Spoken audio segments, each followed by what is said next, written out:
अस्सलाम वालेकुम, नमस्कार, सत श्री अकाल एंड गुड इवनिंग। मैं हूं आरज़ू काज़मी और आप हमेशा की तरह जी हाँ, मेरे यूट्यूब चैनल पर हैं और हमारे साथ हैं जी हँसते मुस्कुराते हुए उमेश अग्रवाल साहब। बहुत शुक्रिया सर कि आज आप आए। जय thank you Siya so Ram. Much. जय सिया जय राम। श्री जय श्री राम सर। सर मुझे ये बताइए सबसे पहले हम डॉक्टर जयशंकर, क्योंकि मेरे तो बहुत ही फेवरेट हैं और बहुत से पाकिस्तानी मुझे इस बात पे नाराज भी हो जाते हैं कि मैं उन्हें फेवरेट क्यों बताती हूँ, कि वो मेरे बड़े फेवरेट फॉरेन मिनिस्टर हैं। कतर के विजिट को कैसे देखते हैं आप डॉक्टर जयशंकर के? देखिए, अगर आप देखा जाए, 4 कंट्रीज़ को मैं बहुत इम्पोर्टेंट मानता हूँ अरब वर्ल्ड में। एक तो है टर्की, जिसके ताल्लुकात आपके साथ आपके बहुत अच्छे ताल्लुकात हैं। वो अभी पाकिस्तान में एक नई वेपन्स फैक्ट्री भी डाल रहे हैं। 155 एमएम शेल्स मैन्युफैक्चर करके वो एक्सपोर्ट करने की बात कर रहे हैं। सेकंड है ईरान। ईरान और पाकिस्तान के तो रिश्ते अच्छे ही हैं। और थर्ड है सऊदी अरेबिया, जिससे हमारे रिश्ते अच्छे हो गए हैं। एक टाइम पे पाकिस्तान मिलिट्री सऊदी अरेबिया को पूरा सपोर्ट देता था। अब भारत का सपोर्ट आ गया है उधर, भारत की डिप्लोमेसी काम करने लग गई है। कतर, जो हमेशा ही लगता था कि लोगों को कि वो बहुत उनके रिश्ते बहुत ही पाकिस्तान के साथ अच्छे हैं, वहाँ पे आपने देखा है कि हमारे रिश्ते अच्छे होते जा रहे हैं। देखिए, इतने अच्छे नहीं है आज की डेट में, but this is a work in progress. और अब जैसे आपने बताया है एस जयशंकर कतर यात्रा कर रहे हैं, तो इसमें आरजू जी बहुत इंपॉर्टेंट चीज है कि मिडिल ईस्ट में Qatar is one of the most important trading partner of India. Bharat की गैस उधर से बहुत आती है। हमारे दोनों के बीच में ट्रेड है $14 बिलियन। इसमें कतर से हम $12 बिलियन की गैस हम इंपोर्ट करते हैं। और कतर के साथ हम उनके टॉप 3 ट्रेडिंग पार्टनर भी है। तो मेरे हिसाब से वहां पे जाके जयशंकर जी ये जो टाइज है इसको इम्प्रूव करने की कोशिश करेंगे। इसमें और एक स्ट्रेटेजिक डेप्थ डालने की कोशिश करेंगे। और यहाँ भारत की जो गैस रिक्वायरमेंट्स है उसको और बढ़ाने की कोशिश करेंगे। ये सब चीजों के लिए स्ट्रेटेजिक पार्टनरशिप, एनर्जी सिक्योरिटी।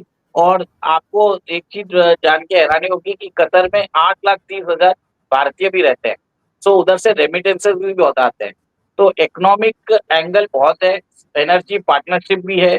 और मिडिल ईस्ट में Qatar is one of the very much important country. बिल्कुल ऐसा ही है, लेकिन सर जो है वो हमने ये देखा कि चले यूरोपियन कंट्रीज और अमेरिका वगैरह के साथ तो टर्म्स अच्छे हैं ही मोदी सरकार की, या कह लीजिए पीएम मोदी की गवर्नमेंट की।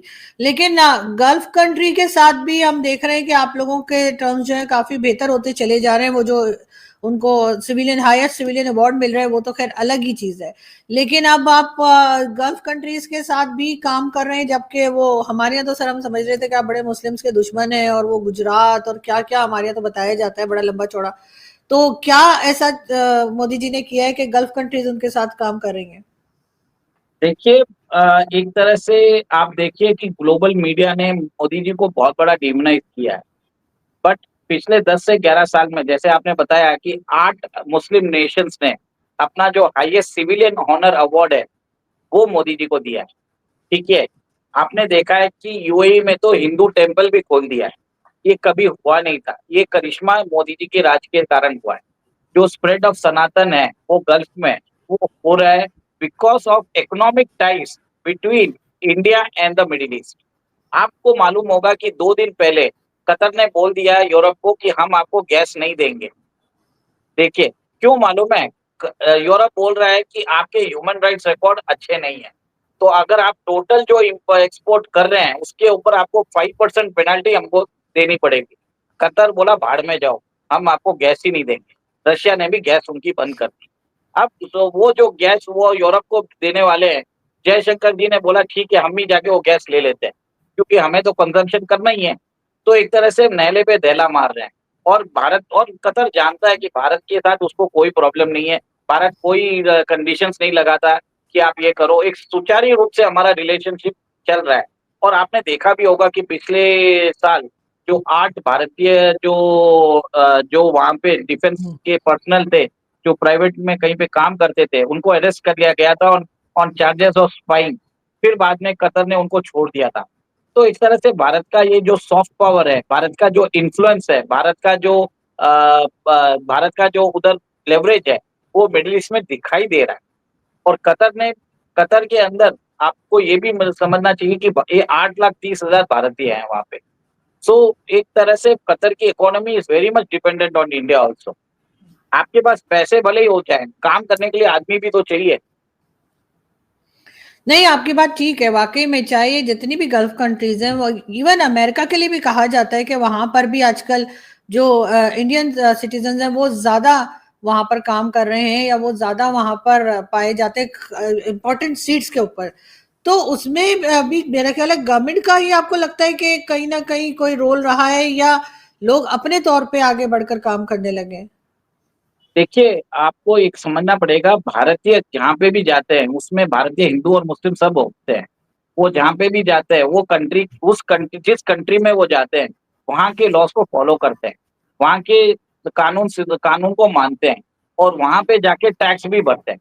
और उस कंट्री की सिटीजनशिप लेके उनकी नेक्स्ट जनरेशन पावर में भी आ जाती है। जैसे आपने देखा, ऋषि सुनक है जो प्रैक्टिसिंग हिंदू है और वो ब्रिटेन के प्राइम मिनिस्टर बन गए। और विवेक रामास्वामी जो प्रैक्टिसिंग हिंदू है, वो यूएस के प्रेसिडेंशियल इलेक्शंस के ऊपर उन्होंने खड़ा लिए, वो खड़े हुए। और भारत के जितने भी सीईओ आप देख लीजिए, भले ही आप गूगल के देख लीजिए, अडोबी के देख लीजिए, सब जगह भारतीय है। और लास्ट अभी जो प्रेसिडेंट है कमला हैरिस, वो भी भारतीय मूल की है। तो ये क्या दर्शाता है कि भारत जहाँ पे भी भारतीय सिटीजन जाते हैं, वो वहाँ की कंट्री को अपना लेते हैं और उसकी प्रोग्रेस में आगे बढ़ाते हैं। और ऐसा है कि वो कभी भी अपने जो अडॉप्टेड कंट्री होती है उसके हित को भी कभी कॉम्प्रोमाइज नहीं करते। वो एक तरह से बैलेंस रखते हैं, they act as an ambassador.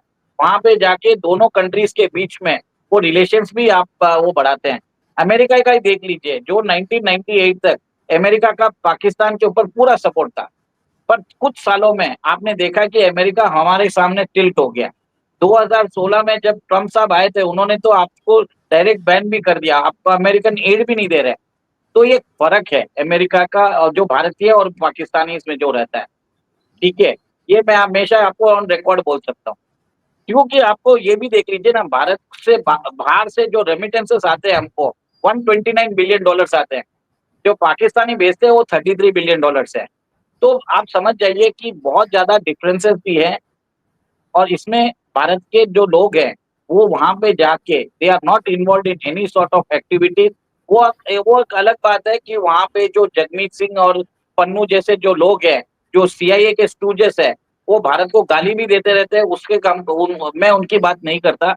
वो एक तरह से 1 और 2% होंगे टोटल पॉपुलेशन के, उनकी बात नहीं करता। बाकी अगर जो भी आप देख लें, हर जगह they are tax paying citizen, they are not aid seeking immigrants.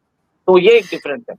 लेकिन सर, पाकिस्तान एक छोटी कंट्री है, यहाँ पे लोग भी कम है, तो अगर हमें रेमिटेंस कम आता है आपसे, तो उसमें कोई हैरान होने वाली बात तो नहीं है। जाहिर है इंडियंस जो है वो बहुत ज्यादा है, और आपकी तो कितनी 1 अरब और 1 बिलियन 40 करोड़ के करीब आपकी जो है वो पॉपुलेशन है, तो उसी हिसाब से आपकी रेमिटेंस आती है।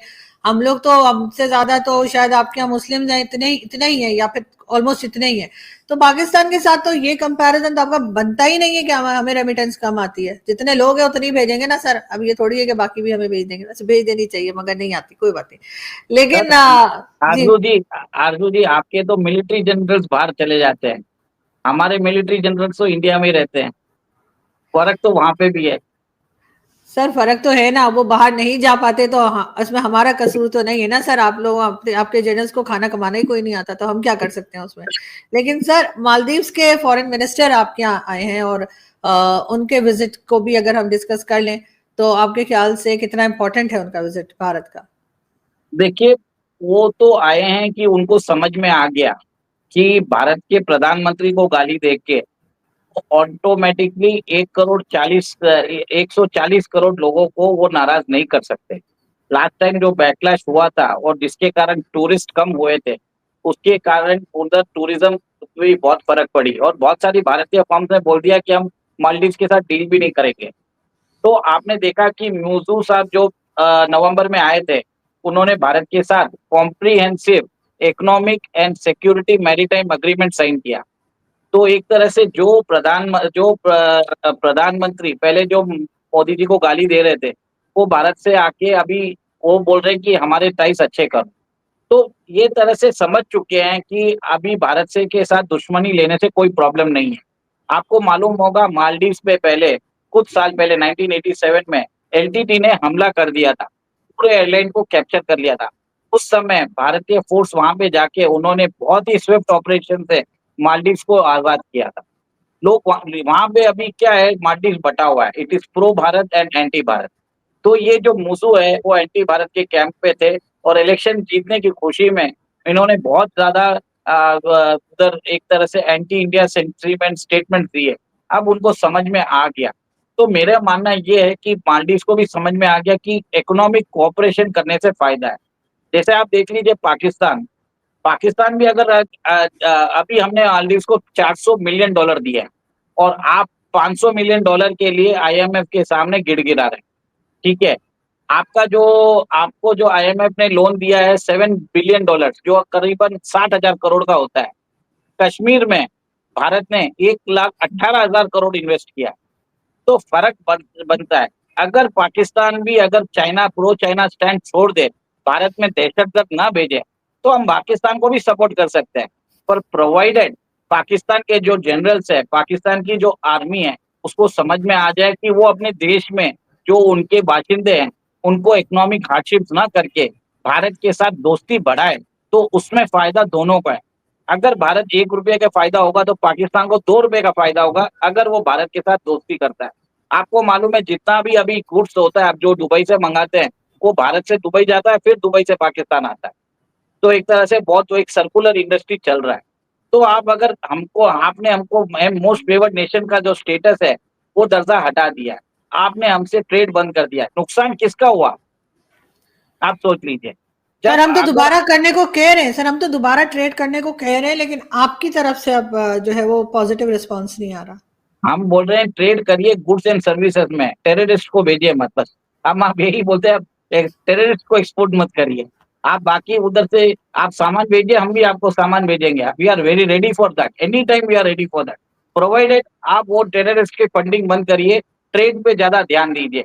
जब पीपल टू पीपल ट्रेड बढ़ेगा, आपके और हमारे बीच में 4,000 किलोमीटर का बॉर्डर है, ठीक है, तो उस पूरे 4,000 किलोमीटर के बॉर्डर पे अगर ट्रेड चालू हो जाए, ट्रेड मतलब trade in goods and services, not trade in arms, narcotics या ह्यूमन ट्रैफिकिंग की बात नहीं कर रहा हूँ। ये तीन चीज मेरे लिस्ट में नहीं है। बाकी कोई भी चीज आप करिए उसमें फायदा होगा, दोनों कंट्री को फायदा होगा। अगर भारत को ₹1 का फायदा होगा तो पाकिस्तान को डबल फायदा होगा। ये बात आप ध्यान रख लीजिए। सर पाकिस्तान तो खुद कह रहा है कि ये नॉन स्टेट एक्टर है, जैसा कि स्टेटमेंट दिया जाता है, मैं वो कह रही हूँ कि नॉन स्टेट एक्टर का नाम लिया जाता है। लेकिन सर बांग्लादेश की अगर हम बात करें, वैसे मैं उस स्टेटमेंट में नहीं जाती, मेरा ख्याल है कि नॉन स्टेट एक्टर एक बेकार का वर्ड है और डेफिनेटली पाकिस्तान को इसके ऊपर स्ट्रिक्टली काम करना चाहिए कि यहाँ से कोई भी बॉर्डर हो, उस बॉर्डर को क्रॉस करके, चाहे भारत हो, ईरान, अफगानिस्तान, कहीं पे भी कोई इस तरीके से ना जाए। लेकिन सर बांग्लादेश की अगर हम बात करें, बांग्लादेश की गवर्नमेंट के साथ भी आपके जो है आजकल बड़ा आप लोगों की जैसे कहते हैं ना लव स्टोरी चल रही है।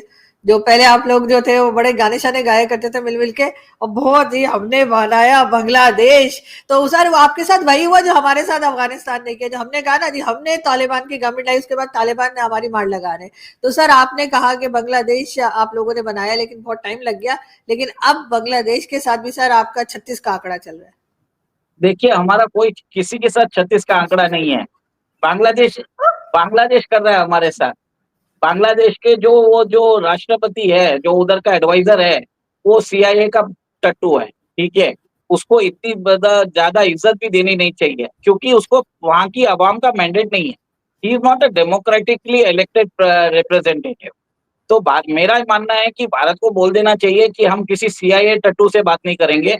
We will talk to the political representative democratically elected person of Bangladesh.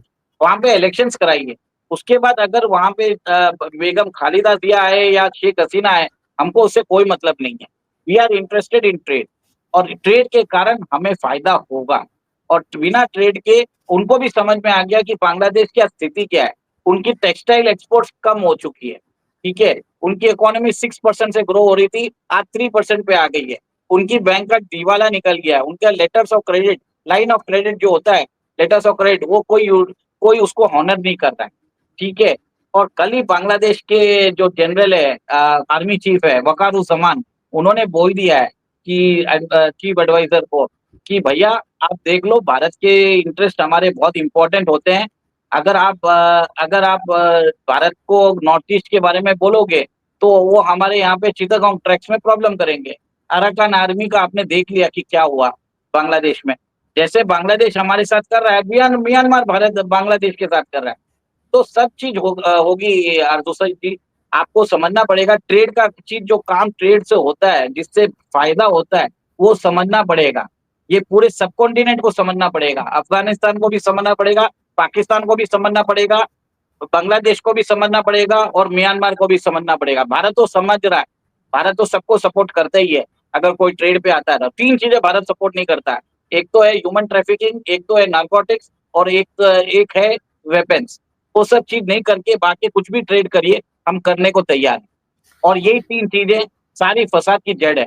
आपने देखा अफगानिस्तान में भी वही प्रॉब्लम है, और आपने देखा म्यांमार में भी वही प्रॉब्लम है।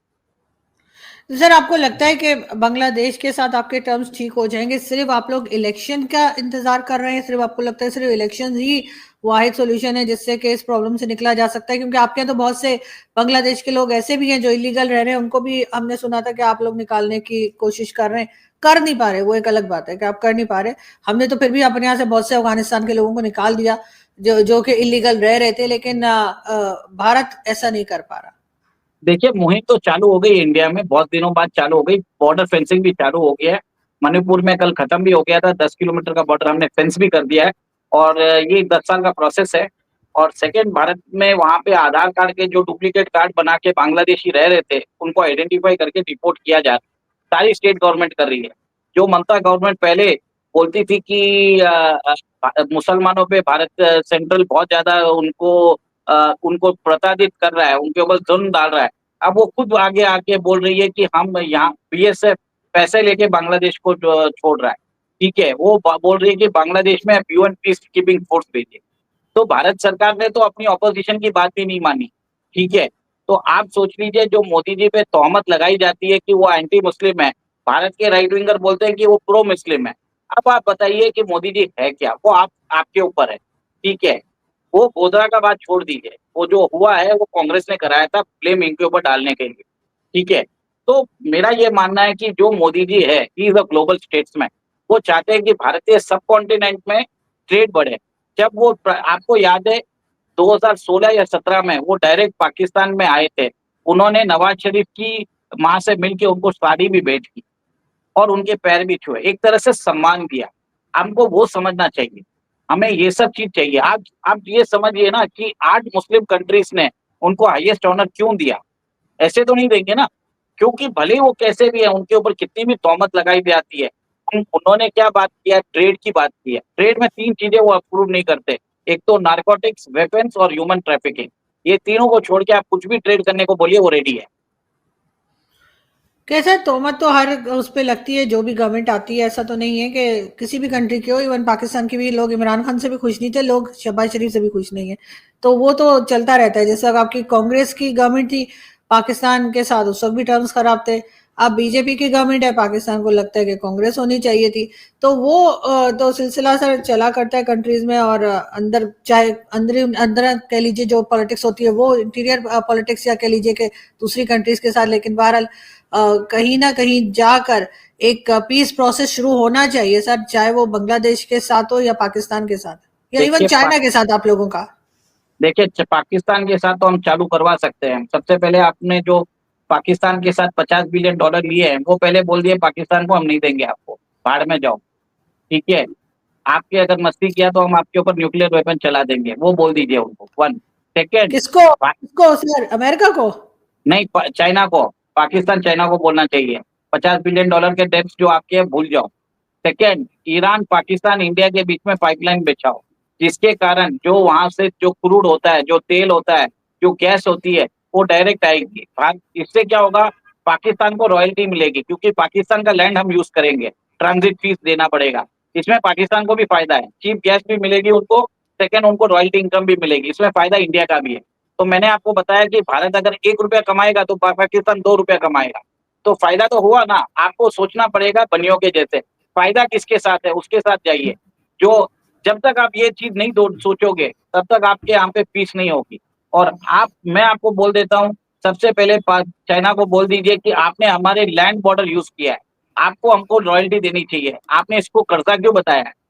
तो ये कर्जा आप पहले तो बोलिए आप भाड़ में जाओ, हम आपके पैसे नहीं देंगे, हमारे पास न्यूक्लियर वेपन है, ज्यादा किया तो सीधा चाइना पे छोड़ देंगे, ठीक है। Second, Iran Pakistan India pipeline वो बनाइए। थर्ड, इंडिया और पाकिस्तान के बीच में ट्रेड रिलेशंस करिए। जब ट्रेड बढ़ेगा, लोगों के बीच में प्रॉस्पेरिटी बढ़ेगी, दोनों देशों के अंदर प्राइस कम होंगे, इन्फ्लेशन कम होगा, जरूरत की चीजें मिलेगी। पाकिस्तान की चीजें भी भारत की यूएई होके आती है, वो क्यों जरूरत है सर्कुलर ट्रेडिंग का? हम डायरेक्ट ट्रेडिंग क्यों नहीं कर सकते? सर मुझे लगता है कुछ और हो ना हो, आप चाइना से हमें पिटवा के रहेंगे। जिस तरह की एडवाइस आप दे रहे हैं, अगर ये हमने कर दी चाइना के साथ, तो उसने हमारे कान के नीचे दो तो जमाई देनी है। लेकिन खैर देखते हैं सर कि क्या होता है। बहुत शुक्रिया कि आपने आज ज्वाइन किया। एज यूजुअल बहुत अच्छा लगा आपसे बात करके। जल्दी फिर मिलेंगे। Thank you. जय सिया राम। Thank you. जय श्री राम।